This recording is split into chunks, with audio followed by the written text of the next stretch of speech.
Last night we saw the Australian Labor Party put pedophiles and sex offenders ahead of Australian children. In the most appalling display of procedural abuse, Labor voted against their own schedule to see the guts of a bill that would see children protected from child sex offenders. They ripped the guts out by pulling away the mandatory sentencing provisions that would see pedophiles put in prison where they belong, ensuring the protection of our children. 39% of pedophiles and child sex offenders last year spent not one day in prison. In fact, 4 of them received only a fine.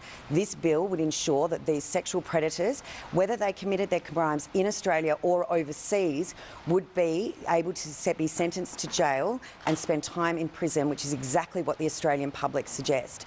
Just last week, Each Way Albo was out there telling the Australian public that he would do anything that he could to throw the book at child sex offenders. And last week he hid behind his Senate colleagues yet again, trying to back his way through the New South Wales left, who always have had problems with mandatory sentencing, except when they applied it for people smuggling in 2010. But once again, he's hidden behind his Senate colleagues as they ripped out, through a procedural motion, the guts of this bill and put pedophiles ahead of Australian children.